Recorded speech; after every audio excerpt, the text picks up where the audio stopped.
Dr. Beck, there was some news out there lately on one of those morning shows which had to do with nerve damage caused by denture cream. You know, that stuff I guess you put in to hold or clean your dentures. Actually, I don't know, and I haven't seen the show. But it seems to be picked up by all kinds of little and bigger newspapers. You being very, very specialized in the subject of nerves, what do you have to say about it? Are you familiar with it? You seem to be, you nodded a little bit to me here. Yeah, I'm very familiar with it. This story broke, a couple of weeks ago, maybe even a month ago, and it's been all over the news since then. And if you do any kind of Google search on the web, you'll see lots of information related to the use of denture cream and nerve damage. And this is based on actually two studies that were done, one in 2008 and then one in 2009. And this is really just now percolating up to the top of the public awareness. And in these two studies, and they were small studies, but both studies, they found an association between the use of denture cream, which has a high level of zinc in it, and nerve damage. Really? Yeah, it does have zinc. It taught me in school not to chew on my ink pencil. Yeah. It's a zinc metal is in the denture cream.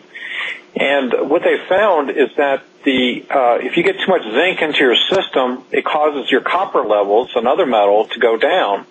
Now, if your copper levels go down, this causes nerve damage, and it can be nerve damage both in your central nervous system, that being your brain and spinal cord, and in your peripheral nervous system, that being the nerves in your arms and legs. So it's a multiple nervous system involvement that they feel is possibly related to the use of denture cream and excessive use of denture cream that has high zinc content in it.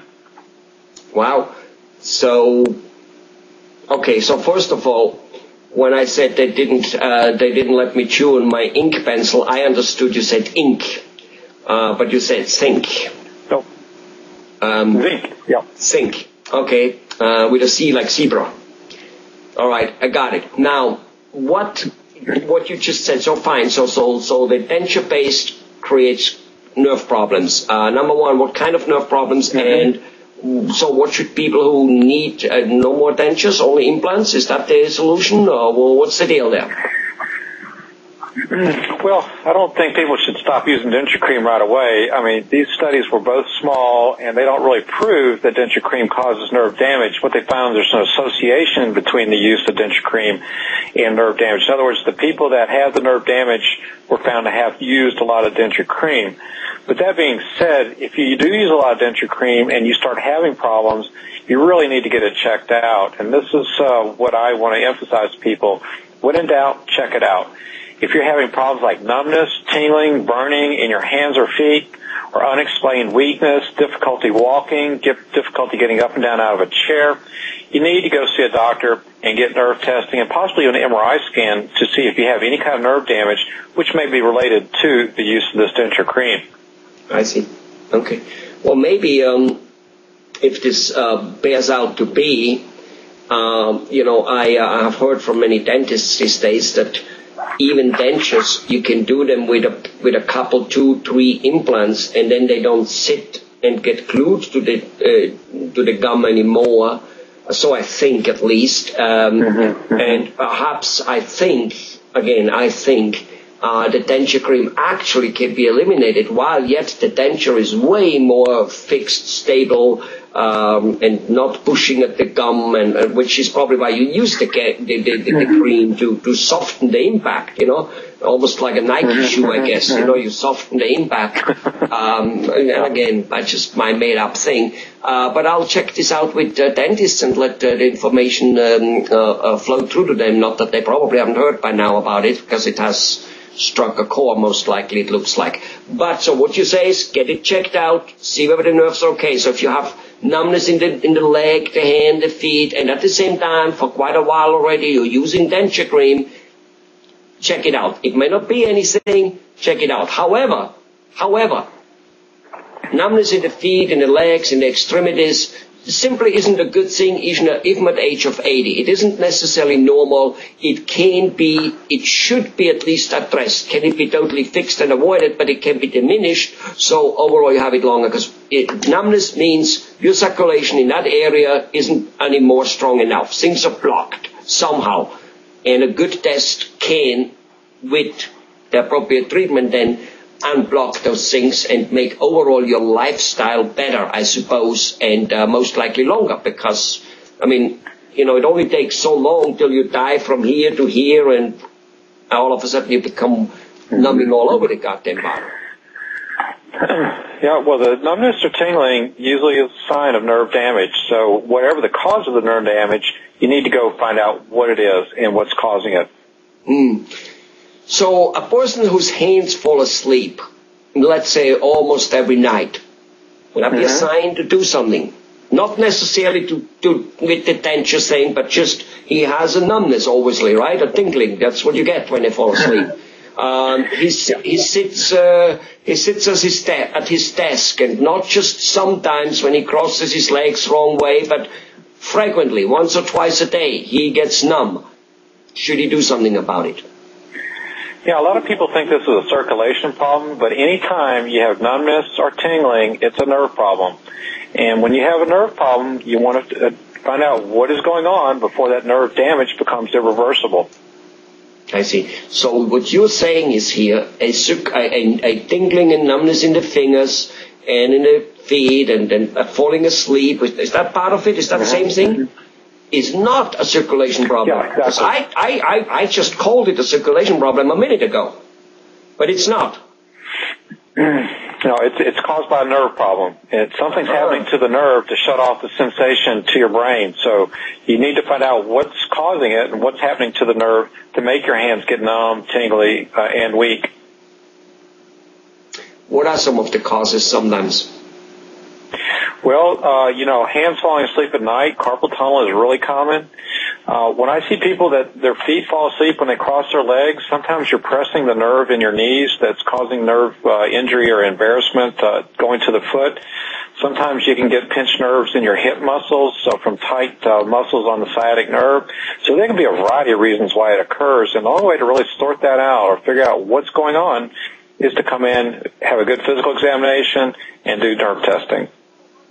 And then once you find out that it is the nerves, what's usually the treatment for it? Sometimes the treatment can be very simple. For example, if I have carpal tunnel syndrome, if it's not too bad, some exercises and wearing a brace will help.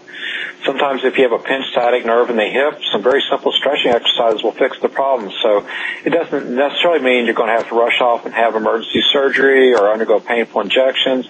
Sometimes there are very simple things you can do for it. But again, you've got to figure out what's wrong before you can treat what's wrong. Do nerves need to be nourished like blood or other things? Is there like some type of something you do rather than exercise? Exercise obviously is one of them, but we kind of look at exercise of muscles, but apparently that relates to nerves, as you just said. But there's some way to keep nerves overall in good shape, some type of herbs, whatever that may be, Chinese herbs. I don't know why we all think that Chinese herbs are better than other herbs, but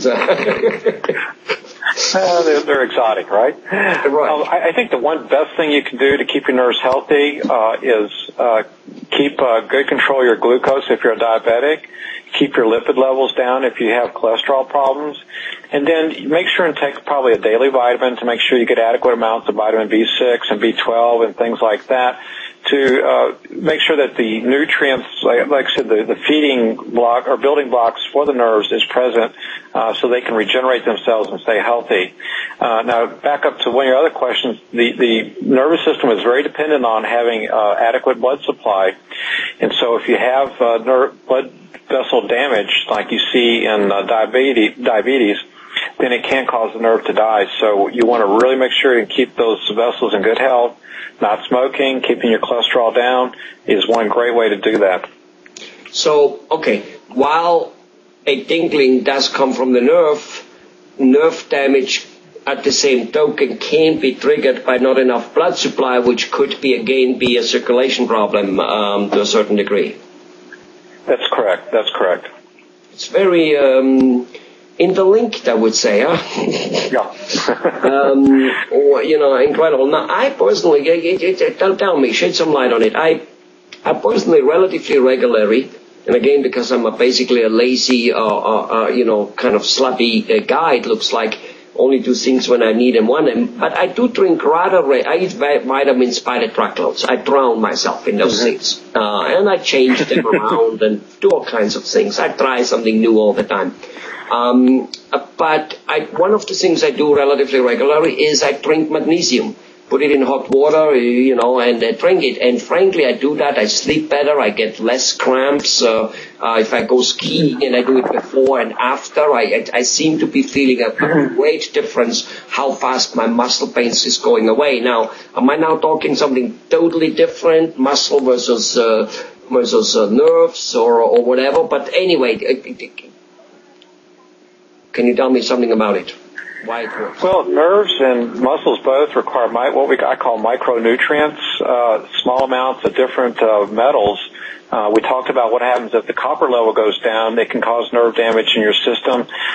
There's other trace elements like magnesium, zinc, selenium that you find in vegetables, particularly vegetables that come out of the ground. Now, depending on where your vegetables come from, you may have low levels of those trace elements. And so I at least recommend people make sure the multivitamin has many of those elements in it.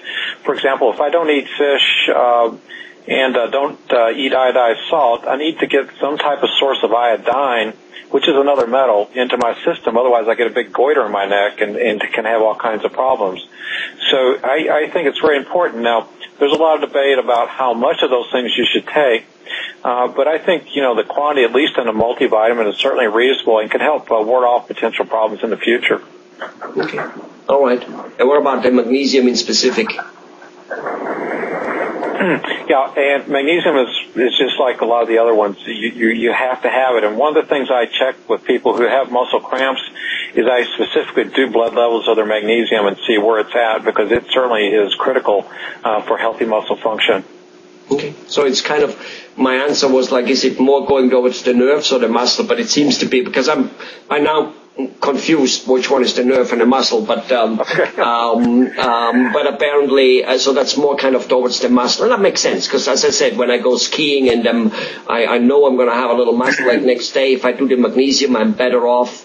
If I don't take it for a long time, I seem to be at night getting a little cramp here and there, and then I take it for a couple of days, and next thing you know is I don't get any cramps anymore. Yeah, let me clarify for you. I guess both tissues need magnesium, but low magnesium levels frequently come out more as muscle problems than nerve problems in my experience. In other words, muscle cramps, muscle pain, inability to exercise, that's what I normally see when people have low magnesium levels. Okay. Well, thank you very much. I appreciate your candidness and definitely your great knowledge about the anatomy of the body. Thank you very much, Dr. Beck.